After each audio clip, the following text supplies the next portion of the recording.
And welcome everybody to the next part of the Pokemon Gold walkthrough. We are going to be taking on yet another gym leader.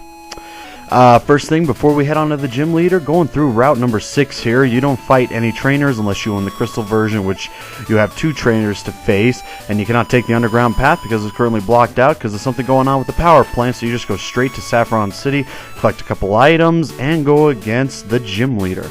But Route 6, stats to go through, Gold Silver version, 10% all across the board. You can get yourself an Abra. Magnemite, Gold Silver version, 10% all across the board. Crystal version, 20% all across the board. Jigglypuff, Crystal version only, 5% all across the board. Gold version, Pidgey, 50% morning, afternoon, no chance at night. And the Silver version, 30% morning, afternoon, no chance at night. Bellsprout, Gold Silver version, 30% morning, afternoon, 20% at night. Crystal version, Rattata, 30% morning and afternoon, no chance at night. As well as a Snubbull, same percentage. Meowth in the Silver version only, 20% morning, afternoon, 30% chance at night. Crystal version, 30% chance only at night. Raticate, Crystal version only, 10% morning, afternoon, 5% chance at night. Granbull, Crystal version, 5% morning, afternoon, no chance at night. Oddish, Gold version, 60% chance at night, 30% chance in the Silver version. Drowsy, Crystal version, 30% chance at night. Psyduck, Crystal version, 10% chance at night. And while surfing, 9% chance Psyduck, 10% chance as a Gold Duck. And of course fishing, Old Rod, with 85% chance Magikarp, 15% chance Poliwag. Good Rod, 65% chance Poliwag, 35% chance Magikarp and Super Rod, 70% chance Poliwag, 20% Magikarp, 10% Poliwhirl. Dear God, could I have stumbled any more than that? Yes, I could have, in the sense of the video, because I get my ass handed to me in this video. You talk to Mr. Psychic, and of course I, give the psychic ability to Girafarig, because who the hell else am I going to give it to? Now, I could give it to Lapras, but Girafarig does not learn Psychic by himself until Generation 3, so I give it to Girafarig instead. As you can see in the old dojo gym, that used to be a gym, but in the old dojo, you may notice that the leader of it was not there, nor were any other fighters. That's because the leader was the guy that we faced when we were in Mount Modar, getting the Tyrogue Pokemon from. So that is why he is not there. He is still in the midst of training over at that mountain area. And we are going to be taking on the gym. I almost said gym leader, but we're not even close to that yet. With Girafarig, the Shadow Ball. With Girafarig Shadow Ball, this gym is pretty piss poor easily, especially because he's being part psychic. Psychic moves don't really hurt him as much, except for, like I said, I do get my ass kicked in this video. I mean, I obviously win, but it ain't a clean victory, that's for sure. I struggled a bit. I made, there were some times where I made some poor decisions. There were other times where the game itself froze on me and caused me to pick a poor decision. And it's just one of those that usually happens. I will explain exactly why it happened as it did, and also why it's so...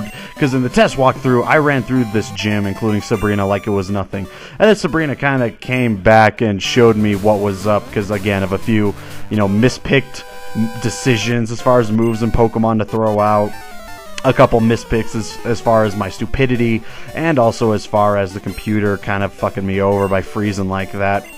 And, just really thinking that I just got lucky during the test run and didn't want to chance that luck again, when I probably could have had the same success rate even if the chance didn't work. But again, we'll see as we get there. We're mainly going to be going against, a few Drowsy here, Hypno there, Kadabra here and there. That's about it. Not really, not still an extreme amount to choose as far as Psychic goes. Still rare and there. I can't believe I said it that way. Especially because, we've already faced off against a Psychic type in the Elite Four that had not extremely impressive, like, oh my god. But, he went through a number of them, and we have, this is basically the leftovers, the ones that we didn't face. No harder. Especially because the gym leader, Sabrina herself, only has 3 Pokemon as opposed to Will's 5. But hey, not going to really go into that again. But the other thing that, people will notice in Generation 2, and I do believe that they did fix this in Generation 4, is the lack of trainers to fight against in Kanto. I mean, like I say, you're heading over from Vermilion to Saffron City, and you have no trainers to go against, and the Crystal version you go against 2. I don't know why they couldn't have kept the exact same trainers from Generation 1 and just had them with upgraded Pokemon from what they had in our first adventure, so then you can see that they grew as well as you did, sort of thing. But again, another one of those tiny little nitpicks, you know, you just kind of brush off to the side. It's not a really huge deal. That execute didn't give me an extremely hard time, but it did, not extremely hard time, but it did give me a slight hard time in my test playthrough, because before, you know, the level 35 one would not die in one hit, and it actually ended up poisoning my Girafarig. But again, during the test playthrough, I just kept going with it, saying, whatever, just keep going. And, it's what led to certain events that made Sabrina look a lot easier than she really is.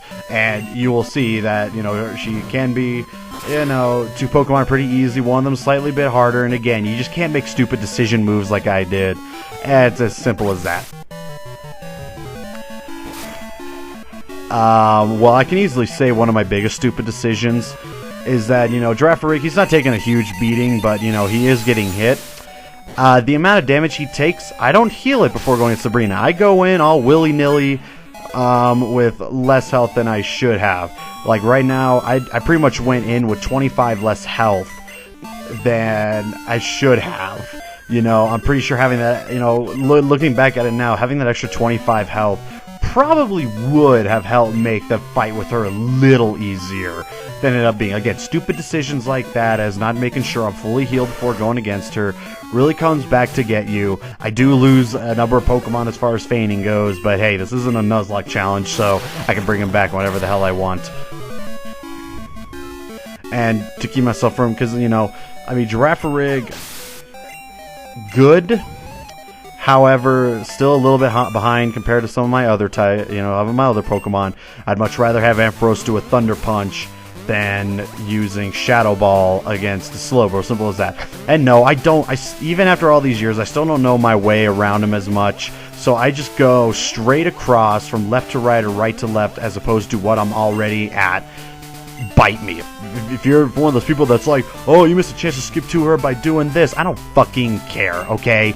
I don't have time to memorize the whole pattern for the gym. I just do it the way I do it.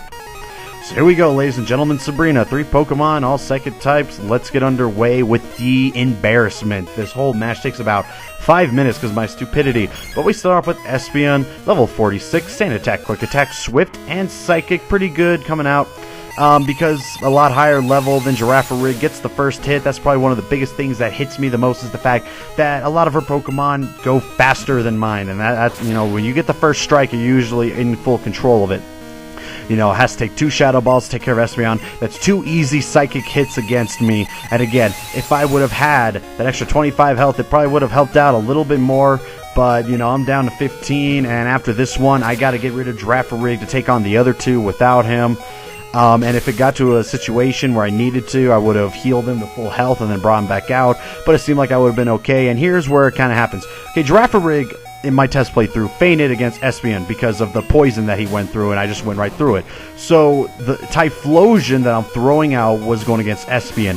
I used Rollout. Now, lucky me, I was able to hit all 5 Rollouts in a row. So by the time it hit her final Pokemon, it killed it in 1 hit. However, I was not feeling that lucky during the actual recording, so I decided to stick with Fire Punch instead of Rollout, and you will see what happens to me. Anyways, we have Mr. Mime here, level 46, with Barrier, Reflect, Baton Pass, and Psychic. Baton Pass being a move, I didn't quite get it first until I realized that when you use Baton Pass, all the stat increases that you gain on that one Pokemon goes to the Pokemon that you replace it with. You know, every single time I saw people use Baton Pass, I'm like, why wouldn't you use a U-turn? Or one of those other moves that strikes before switching out. And then when I found out that, again, you know, Baton Pass is a move that gives the other, you know, transfers the stats, I realized, okay, that's exactly why. And our final Pokemon that kicks my ass completely, Alakazam, level 48, Recover, Future Sight, Psychic, and Reflect. Recover being a really big pain in the ass. Psychic, of course, and the fact that Sabrina has a Hyper Potion kind of comes and basically destroys me. And I was really hoping, and again, I do some stupid stuff here too, I was really hoping that Ice Beam would freeze Alakazam in one of these 2 moves. It does not. You know, Ice Beam is one of those that's kind of rare to get the opponent frozen on it, but I was really hopeful, but it just didn't happen. And here's my first stupid move. Down on the red, I figured let's finish her off with Dragon Breath just because. Oh wait, I forgot they use Hyper Potion. So he's all the way back to full health, and Dragon Breath not being as strong, nor does it a stab ability with me, it does jack fucking shit. And because he gets the first hit on me, there I go. So that's one Pokemon down from my stupidity. And the list, my friend, just keeps going on. I love that. There's no will to battle. Yeah, it's practically dead. So I decided to go back with Typhlosion.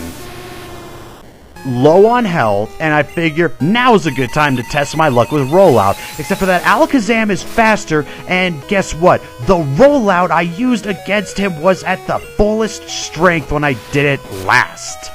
Again, pretty fucking stupid on my part. So there he goes. Actually, I think...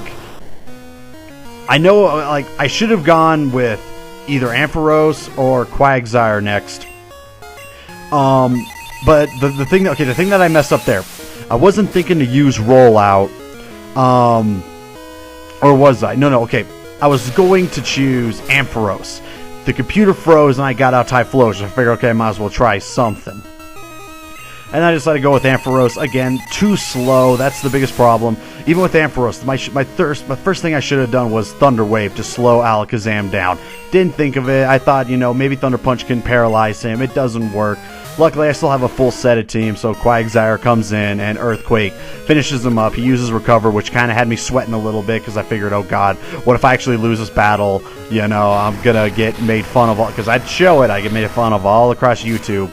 But, since Alakazam, I don't think has extremely high defense, just a high special defense, Earthquake makes mincemeat out of him, and there you go. Probably the most embarrassing gym fighter fight I've ever had to do so far. Stupid mistakes, picking the wrong Pokemon because the computer froze, but that was it. Picking Typhlosion was when the computer kind of froze on me.